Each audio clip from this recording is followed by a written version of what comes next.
이 책에서 이 우주와 인간 역사에 있어서의 이 경이로운 것에 대해서 선정한 게 뭔지 아십니까? 바로 한글 창제, 즉 훈민정음입니다. 안녕하세요. 오늘도 저희 채널을 방문해 주신 여러분들께 진심으로 감사드립니다. 자, 오늘은 제가 또 여러분들께 특별한 책을 소개하고자 합니다. 타우마제인이라고 하는 인문과 철학에 대한 공익재단이 있는데요. 이 공익재단에서 간행한 책입니다. 책 이름도 타우마제인입니다. 타우마제인은요, 고대 그리스어로서 경이로움, 신비로움을 의미하는 말입니다.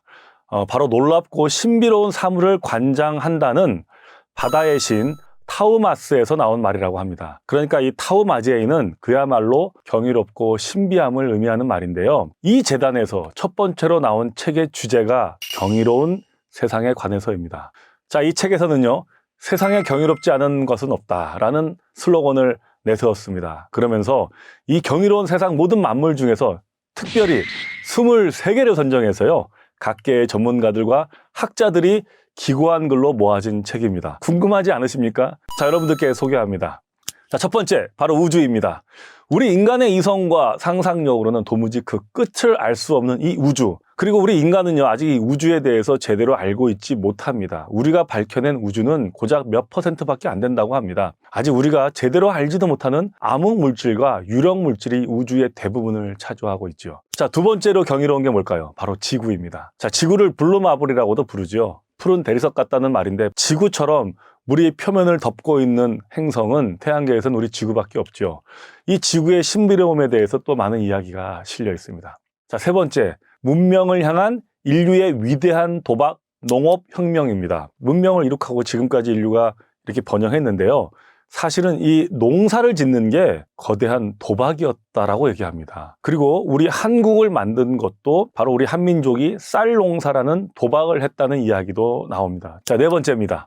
양자 물리학입니다. 고전 물리학에서 오늘날 현대 물리학을 만든 게 바로 양자 물리학입니다. 사실 이 우주와 모든 물질의 기초를 이루는 게 양자인데요. 이 양자의 발견이 또 그 자체로 경이로움이지요. 이 양자 자체가 알면 알수록 경이롭고 신비롭습니다. 자, 다섯 번째가 뭘까요? 숫자 0의 발명입니다. 수학 역사에 있어서 이 숫자 0의 발명은 정말로 대단한 것입니다. 우리는 정말 아무렇지도 않게 쓰는 이 0이 사실은 그 발명이 되기까지 정말로 많은 일들이 있었지 않습니까? 여섯 번째의 경이로움은 뭘까요? 생명의 탄생을 손꼽았습니다. 자, 어떤 물리학자가 이렇게 말했습니다. 이 생명은 정말로 신비한 거다. 왜냐? 이 우주는 죽음으로 가득 차 있다고 말입니다. 오히려 생명이 이상한 거라고요. 그렇지 않습니까? 죽음으로 가득 찬 이 우주 속에서 정말로 이 생명이 있다는 게 정말 신기한 거죠. 일곱 번째 경이로움은 뭘까요? 추계 시대다라는 말로 표현하고 있습니다. 이 추계 시대라는 말이 조금 이해하기 어려웠었는데요. 어쨌든 기술혁명 시대를 의미하는 말입니다. 여덟 번째 경이로운 게 뭘까요? 유전자, 즉 DNA라고 얘기합니다. 유전자는 한마디로 생명의 설계도이죠. 모든 생명체가 있는 것에는 다 이 DNA가 있는데, 이 DNA가 알면 알수록 얼마나 경이로운지에 대해서 나옵니다. 자, 아홉 번째는 산업혁명을 또 하나의 경이로운 사건으로 소개하고요. 열 번째, 식물의 광합성을 또 경이로운, 신비로움으로 꼽았습니다. 식물이 빛을 에너지로 삼아서 광합성 작용을 하면서 바로 산소를 풍부하게 만들어냈기 때문에 이 지구상에 생명이 번성할 수 있었죠. 자, 이 광합성 작용이 정말 보면 볼수록 신비롭고 경이로울 따름입니다. 자, 11번째로요. 과학혁명을 경이로운 사건으로 이야기하고 있습니다. 12번째가 뭘까요? 인간의 마음이야말로 경이로움 그 자체라고 소개하고 있습니다. 자, 이 책에서는요, 신이 인간에게 질투하는 게 있다면 그것은 바로 인간의 마음일 거다라고 얘기합니다. 여러분, 제가 제 채널에서 이야기하는 것이 바로 몸 수련, 마음 수련, 지식 수련입니다.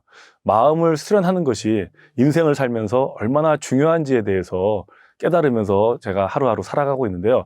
그 마음 자체가 바로 인간 자체이며, 그리고 이 지구상에는 이렇게 경이로운 마음이 80억 개가 있다고 이야기하고 있습니다. 자, 13번째, 세균입니다. 여러분, 세균하면 되게 부정적인 이미지가 떠오르는데요. 그렇지 않다는 걸 알게 됩니다. 유전자 수보다도 360배나 많은 세균이 우리 몸에 함께 있고요. 심지어 우리 몸을 이루고 있는 세포보다도 4배에서 20배가 많은 세균과 평생을 살아가고 있다고 합니다. 11,000종류 이상의 세균 37조 마리가 우리 몸에 평생 살고 있다고 합니다. 이렇게 세균이라고 불리는 이 미생물에 대한 경이로움을 표하고 있습니다. 자, 14번째로는요, 빛을 경이로움으로 뽑았습니다. 우리가 무엇을 보고 색깔을 보고 사물을 보는 것은 결국 이 가시광선에 반사된 사물을 보는 거지 않습니까? 이 빛이 있음으로써 우리가 사물을 인식하게 됐는데 그 빛 자체의 경이로움에 대해서 이야기하고 있습니다. 자, 15번째는요, 인간의 사랑, 자연계의 사랑에 대해서 경이로움으로 이야기하고 있습니다. 그리고 16번째요, 정말 재밌는데요, 민주주의를 뽑았습니다. 저는 처음에 의아했습니다. 그런데 생각해 볼수록 정말로 민주주의는 경이롭고 신비한 정치 체제인 게 맞습니다. 자, 우리는 짧은 시간에 민주주의를 일으켜서 지금 자유대한민국에서 민주주의 국가에서 살고 있습니다. 그런데요, 생각해 보니까요, 우리 5,000년이 넘는 한반도 역사에서 민주주의는 이제 고작 몇십 년밖에 되지 않은 정말 최근에 우리가 이룩한 정치 체제라는 것을 느꼈습니다. 인류의 오랜 역사에서 이 민주주의는 고작 100년, 200년 정도밖에 되지 않은 신비로운 정치 체제입니다. 수많은 공산주의 국가에서 아직도 민주주의를 경험해보지 못하고 있지 않습니까? 17번째는요, 우리 호모 사피엔스를 경이롭고 신비한 존재로 뽑았습니다. 지구상에는 우리 말고도 사실은 수많은 호모속, 즉 원시 인류가 공존했다는 것을 여러분들 다 아실 겁니다. 마지막까지 우리 인류는 또 네안데르탈인과 치열한 생존 경쟁을 했던 것도 아실 겁니다. 그 수많은 원시 인류 중에 유일하게 최종 승자로 살아남은 우리 호모 사피엔스를 경이로움 그 자체로 이야기하고 있습니다. 18번째 경이로움입니다. 바로 바퀴의 발명입니다. 인류사에 있어 불의 발견만큼이나 사실은 경이로운 발명품이 바로 바퀴라고 하지요. 이 바퀴의 발명에 대한 이야기가 또 나옵니다. 자, 19번째 경이로움으로 정보혁명을 뽑았습니다. 사실 이 컴퓨터의 발명과 그로 인한 이 IT의 발명이 인류 역사에 있어서 가히 어마어마한 4차 산업혁명을 이룬 장본인이 아니겠습니까? 그래서 19번째로 뽑힌 것 같습니다. 20번째 이어집니다. 바로 인공지능입니다.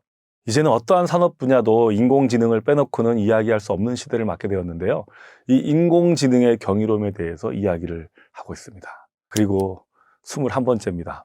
현재 진행 중인 6번째 대멸종을 경이로움으로 뽑았습니다. 자, 우리가 대멸종이라고 하면 되게 안 좋고 무서운 말이잖아요. 그런데 사실 이 지구 속에서 펼쳐졌던 대멸종은 생명의 혁신을 가져왔고, 사실 이 인류도 이 대멸종 덕분에 탄생한 거라고 이야기하고 있습니다. 그리고 이제 이 인류 때문에, 우리 때문에 6번째 대멸종이 진행 중이라고 합니다. 적어도 1만 년이 지나면 이 6번째 대멸종이 마무리될 거라고 하는 예견을 하고 있는데요. 정말 많은 생각을 하게 하는 내용이었습니다. 이렇게 지금까지 이 우주와 인간 역사에 있어서의 경이로운 것들을 선정했는데요.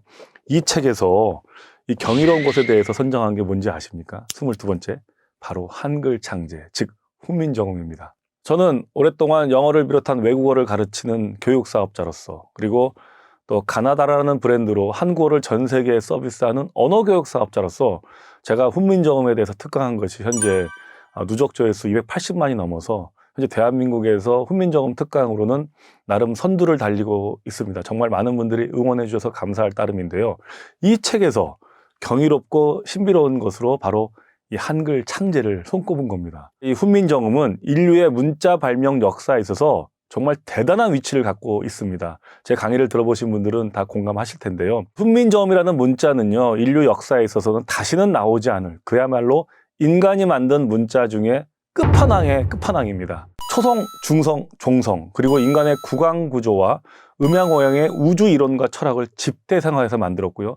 가장 과학적이고 가장 체계적이며 음성학적으로나 의문학적으로나 철학적으로도 그 완벽한 글자 자체라고 할 수 있는데요. 이 책에서 이 훈민정음 창제를 신비롭고 경이로움 자체라고 손꼽았습니다. 정말 고마운 일이 아닐 수 없습니다. 자, 그리고요, 마지막으로 경이롭고 신비함으로 손꼽은 게 뭔지 아십니까? 바로 우리 대한민국 경제 성장의 성공 신화입니다. 저는 어릴 때 대한민국이 후진국이었습니다. 그리고 중고등학교 다닐 때는요, 개발도상국이라는 말을 들었고요. 대학 다닐 때 중진국이라는 말을 들었습니다. 그리고 어느새 대한민국이 선진국이 된 것을 목도하게 되었습니다. 우리 한반도 역사상 정말 경이로운 역사를 쓰고 있는 지금 대한민국의 현재를 우리가 살고 있는데요. 우리 대한민국이 이룩한 지금의 이 성장을 경이로움 그 자체로 마무리하고 있습니다. 자, 이렇게 해서 이 타오마제인과 함께 우리는 이 세상 경이로움에 대한 여행을 하게 됩니다. 저는 이 책을 만들어낸 타오마제인 공익재단을 가보게 되었는데요. 이 경이로운 표정이 이 재단에 있습니다. 이 재단에서 특별히 맞춘 거라고 합니다. 그리고 느낌표와 물음표가 이 재단의 상징이기도 한데요. 돌아가신 이어령 교수님께서도 생전에 이 타오마제인이라는 이야기를 하시면서 물음표는 지성을 의미하는 거며 느낌표는 영성을 의미하는 거다라고 이야기한 적이 있습니다. 저는 제 채널에서 몸 수련, 마음 수련, 지식 수련 이 세 가지를 균형 있게 성장해 나가는 것이 우리가 살면서 가장 중요한 거다라고 설파하고 있습니다. 자, 그런 의미에서 물음표에서 지식 수련이 나오고요. 이 느낌표에서 마음 수련이 나온다라고 생각합니다. 이 세상의 모든 것들에 대해서 생각할수록 감사하고 경이롭고 신비함을 느끼면서 그 경이로운 마음과 감사함을 표하는 것이 진정한 마음 수련이 아닐까요? 그리고 그럼으로써 이 경이로움에 대해서, 이 세상에 대해서 공부하는 것이 또 지식 수련 아닐까요? 자, 제가 준비한 이야기는 여기까지입니다. 오늘도 끝까지 함께 해주신 여러분들께 좋은 기운이 함께 하기를 바랍니다. 감사합니다.